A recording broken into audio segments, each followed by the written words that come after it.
यदि दुख से निवृत्ति चाहते हैं तो सत्संग कीजिए।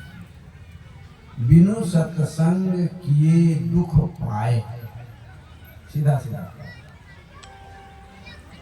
अब दुख कई प्रकार का हो सकता है, भौतिक दुख, शारीरिक दुख और आध्यात्मिक दुख। सभी दुखों का निजात, सभी दुखों से छुटकारा सत्संग से ही संभव है। बिनु सत्संग किए दुख पाए।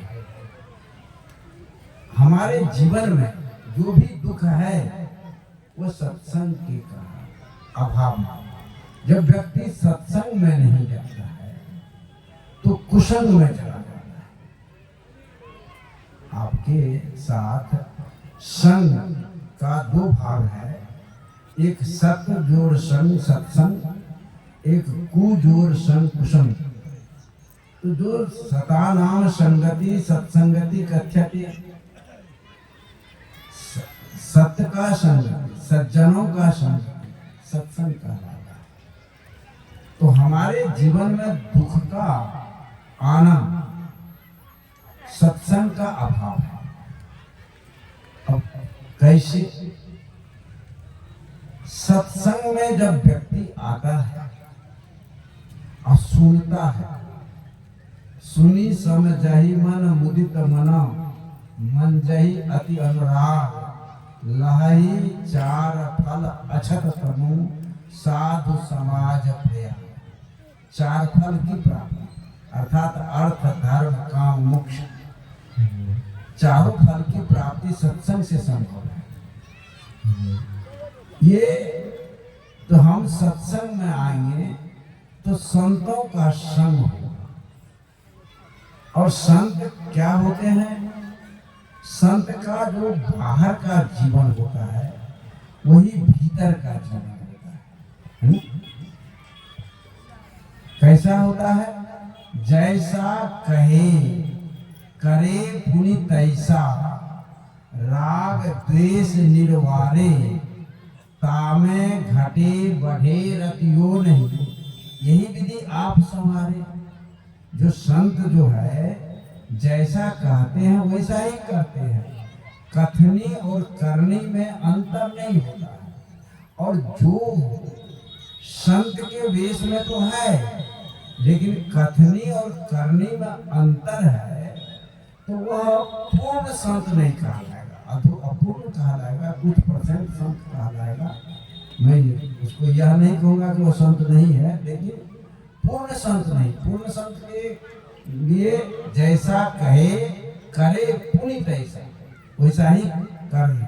और राग द्वेष से भी रहित हो, क्योंकि संत का हृदय तो खुले आकाश की तरह है जहाँ सबका कल्याण होता है।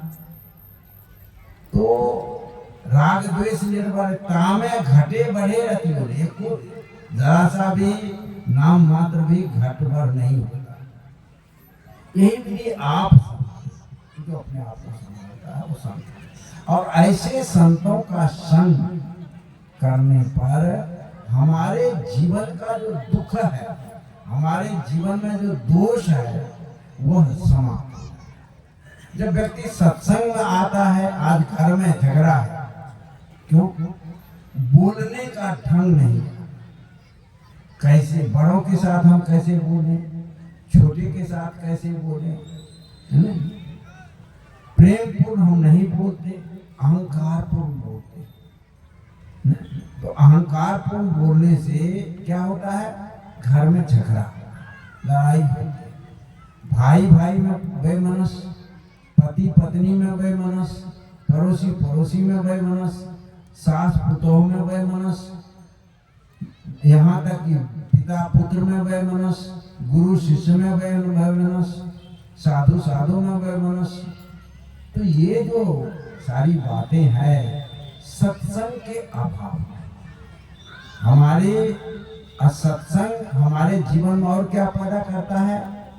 तो सकारात्मक, सबसे पहले सकारात्मक सोच पैदा करता है। जब सकारात्मक सोच हमारे जीवन में सोच पैदा होती है, तब तब जाकर के सकारात्मक सोच के अनुसार ही आप में हम गुण को ग्रहण करते हैं, गुण को देखते हैं। और जब नकारात्मक सोच हमारे जीवन में उत्पन्न होता है तब हम नकारात्मक आत्म अवगुण देखते हैं। तो ये हमारे जीवन में दुख का कारण क्या है? बिनु सत्संग किए दुख पाए। हमारे जीवन में दुख का कारण है हम सत्संग का अभाव। आज तमाम लोग मांस खाता है, मछली खाता है, आज नया नया चला है स्मैक पीता है। उस दिन हम पूर्णिया आश्रम में थे, एक माता जी अपने 28-29 वर्ष के लड़का लेकर के आए। अब कहते हैं बाबा इनको समझाइए। क्या हुआ? कहा स्मैक पीता है। बुराइयां कैसे आए? कुसंग। सत्संग का अभाव हुआ और कुसंग हमारे जीवन में आया।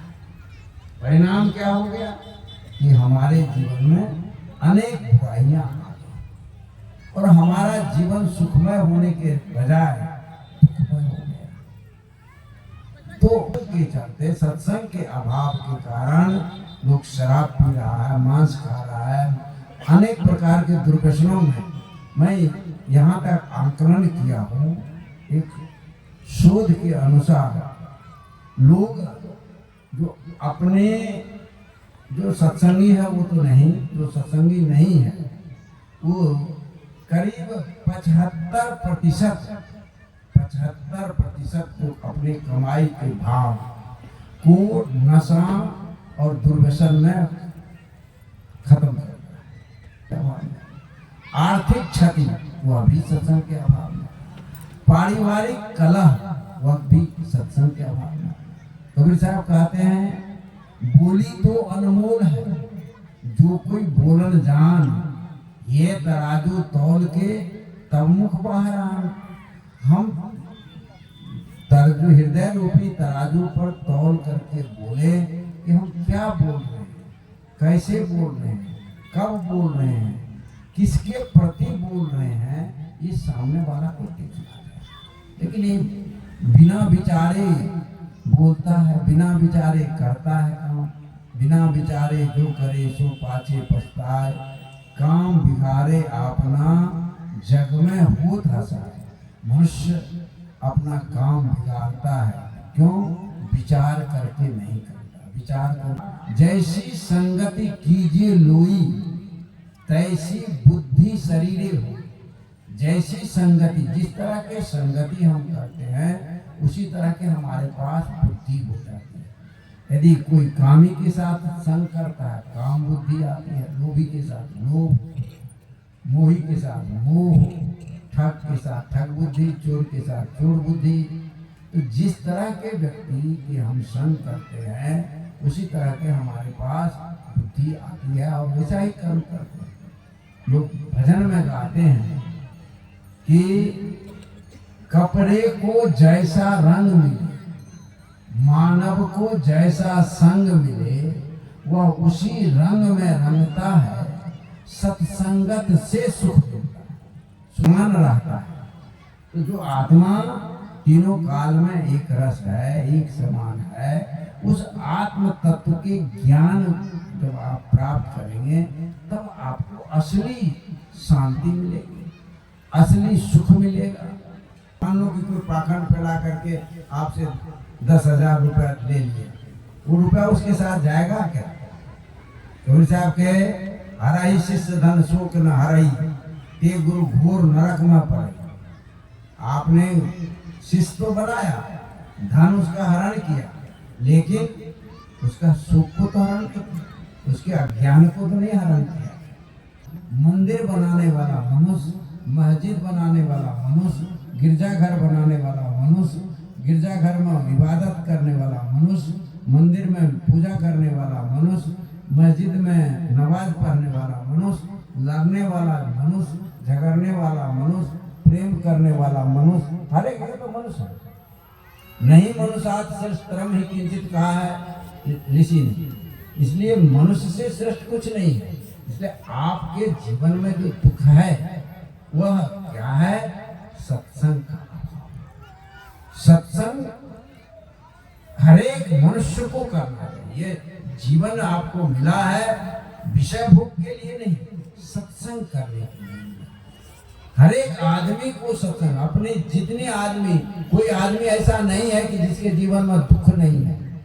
और दुख है, चाहे वो किसी भी तरह के, शारीरिक, मानसिक, आर्थिक, राजनीतिक, सामाजिक, जो भी दुख हो, पारिवारिक कोई भी दुख है, वहां सत्संग करो। सत्संग करो। अपने सत्संग करेंगे तो अपने दोष को देख पाएंगे। सत्संग करेंगे तब अपने दोष को देख पाएंगे।